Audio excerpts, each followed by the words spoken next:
081. 회사를 상장시킬 때 미리 주의할 점들. 주식시장에서 주식을 거래할 수 있는 회사를 통상 상장회사라고 부르고 코스피, 코스닥이라는 거래소를 통해 상장시킨다. 상장은 크게 두 가지 방식으로 진행된다. 첫째는 기존 주주들의 지분을 주식시장에 공개하는 것이고, 둘째는 새로운 주식을 발행해 주식시장에 공개하는 것이다. 물론 이 둘을 혼합해서 진행할 수도 있다. 여기서 공개라는 말은 일반 투자자들에게 해당 주식을 매수할 수 있게 한다는 의미로 영어로는 IPO라고 한다.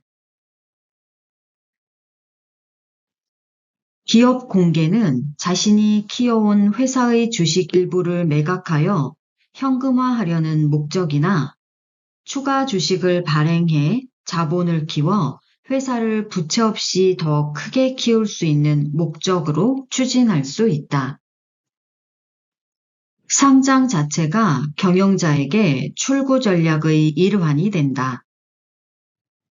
회사가 너무 커져서 개인에게는 팔 수 없다는 뜻이기도 하다.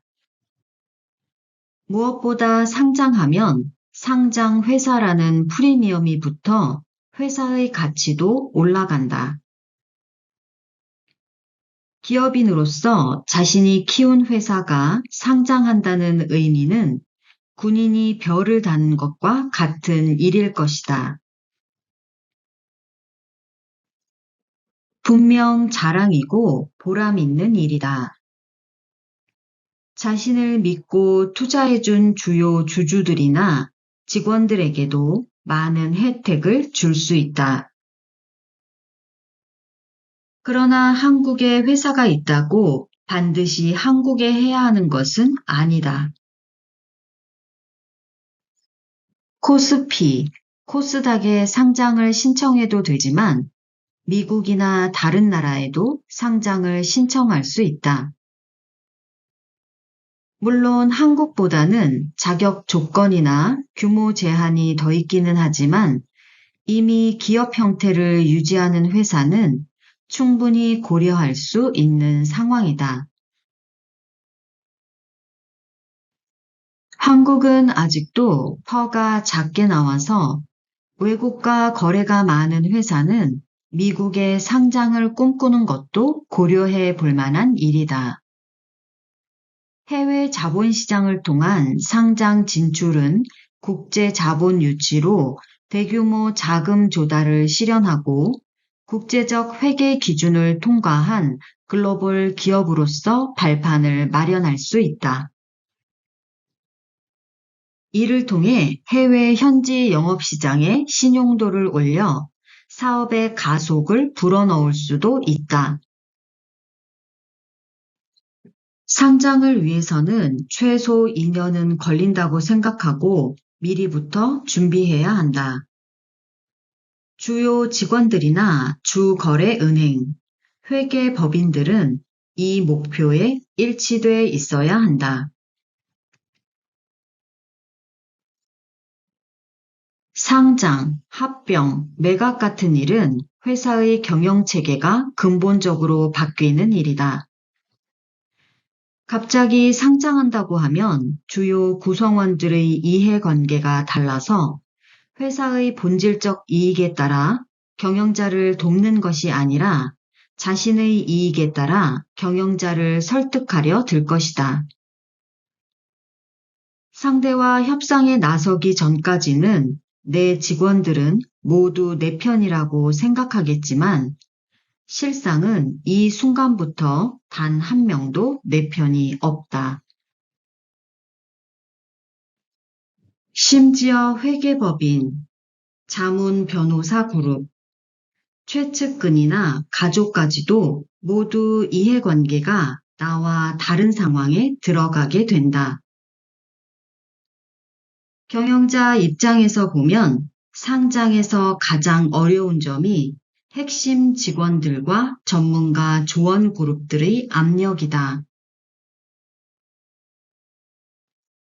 무엇이 옳고 그른지 판단하기 어려울 때가 많다.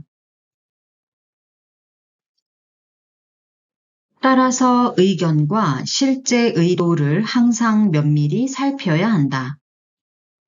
이들은 상장 구조에 따라 자신의 자리가 없어지거나 거래가 사라지기 때문에 당연히 자기 목적에 따른 조언을 할 것이기 때문이다.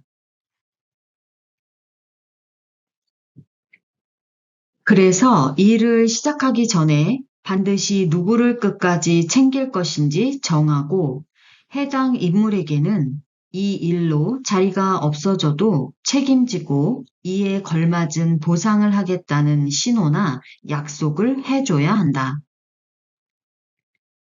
그렇지 않으면 당신이 원하는 정보나 방향이 그들의 직업적 생존을 중심으로 당신을 설득, 이해시키려 할 것이다.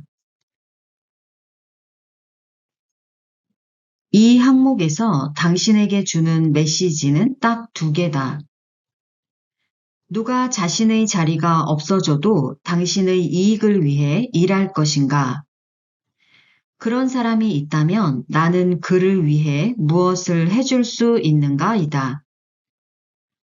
결국 경영자는 이 두 질문을 통과해야 상장이나 합병, 매각 같은 큰 일을 실행할 수 있다. 서류나 회계정보는 국제 기준에 맞게 2년 이상 충분히 준비하고 핵심 참모들이 열심히 참여할 수 있도록 상장 후 기대와 가치를 제시할 수 있어야 한다. 경영권에 대한 분명한 태도와 방안도 마련돼야 한다. 또한 사장 개인의 입장에서 상장 방식과 규모에 따라 세금 문제가 다양하게 발생할 수 있으니 미리 회계법인의 전문가들과 이런 문제를 상의하고 이해하고 있어야 한다. 상장이 되돌릴 수 없는 지점까지 가거나 상장이 끝난 후에 갑자기 발생하는 세금 문제는 모든 상장의 목적을 무의미하게 만들 수도 있다. 그리고 사장 개인은 상장을 앞두고 특별히 조심해야 할 것이 있다. 상장이 완전히 끝나서 실제 본인의 주식이 현금화되어 통장에 들어오기 전까지는 아무런 계획을 세우면 안 된다. 상장이 불발되거나 연기될 상황에 놓였을 경우 곤란해질 상황을 만들어 놓지 않아야 한다는 뜻이다. 만약 이렇게 대비해 놓지 않을 때 상장 도중에 벌어지는 어떤 변수에도 대응하지 못하고 어이없이 지분을 빼앗기거나 막대한 비용이 증가될 수 있다. 상장이 완전히 끝나기 전까지 최측근 직원도, 가족도, 심지어 당신 자신도 믿지 말라. 실제 상장을 고민 중인 사람이 이 글을 읽는다면 그에게 이 말의 가치가 수백억, 수천억이 될 수도 있음을 자신 있게 말할 수 있다.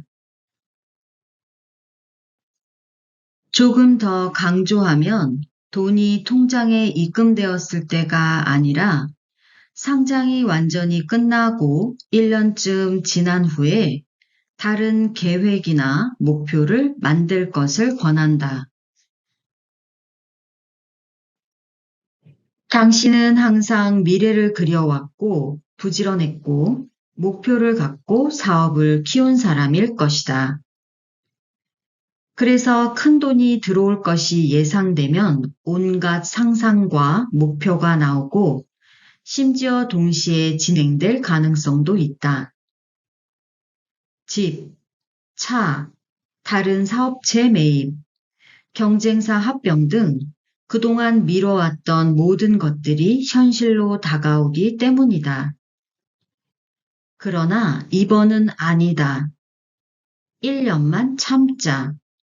아무 계획이 없는 1년이 당신을 살릴 것이다.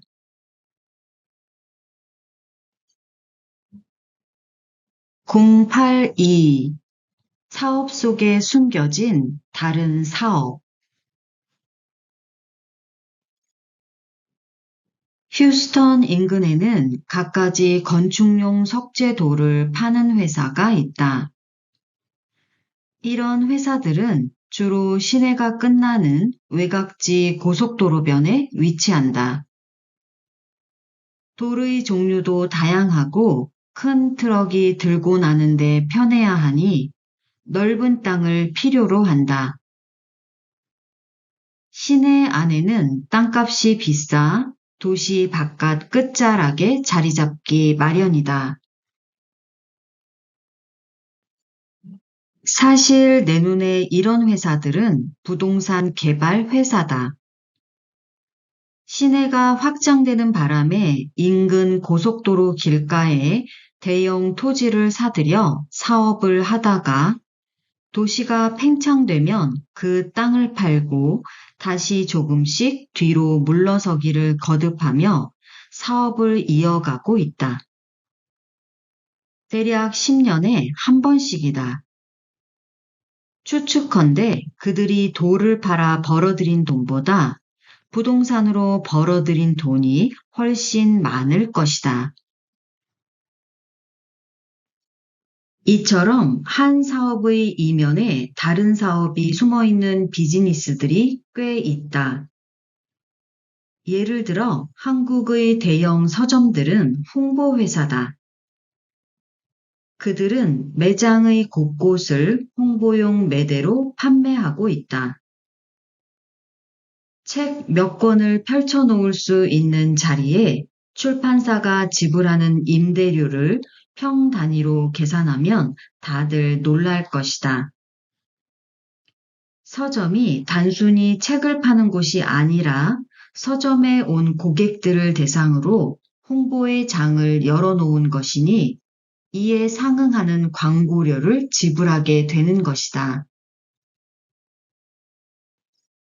한국의 대형 백화점들은 부동산 임대업을 하는 것이고 편의점 본사가 카드 결제를 장악하면 금융업이 되며 호텔은 행사 대관 사업을 하고 청과 도매상이나 출판업은 도박 사업과 유사하며 맛집이나 제조업 등은 실제로는 부동산 사업을 함께 할 수 있고 교육업이나 다이어트 사업, 미용 사업 등도 결국은 대형화되면 데이터 사업으로 전환이 가능하다.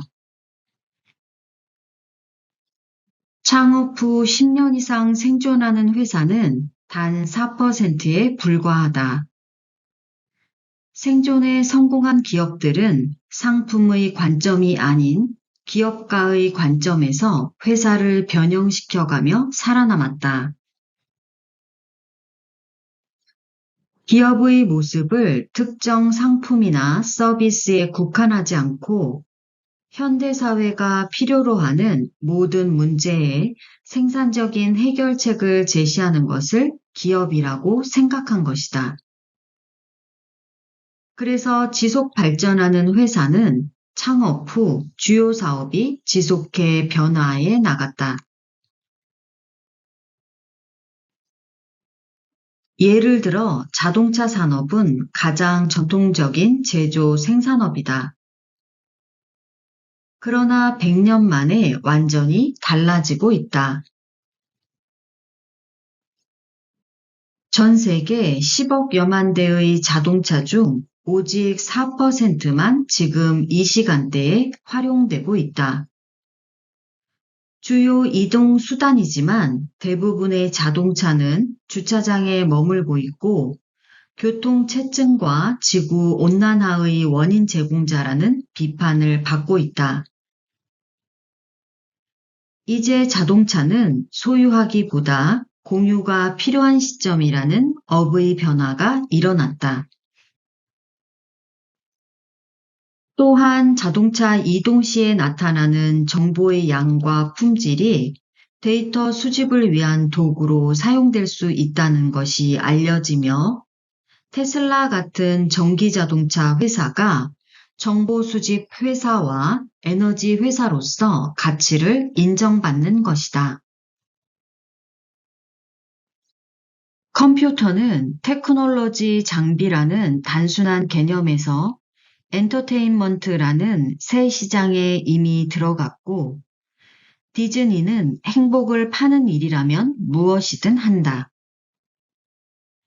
심지어 대학도 젊은 학생 대상의 학부와 대학원 프로그램뿐 아니라 세계인을 대상으로 평생 교육과 글로벌 교육에 초점을 맞춘 지식은행으로 변해가고 있다. 이처럼 모든 사업은 사업 이면에 숨어있는 다른 사업을 찾아내야 한다. 이를 통해 극적인 매출 변화와 더불어 시장을 선도할 수 있는 것이다. 결국 이런 사업의 본질 안에 숨어있는 다른 사업을 찾아야 30% 성장이 아닌 30배 성장이 가능하다.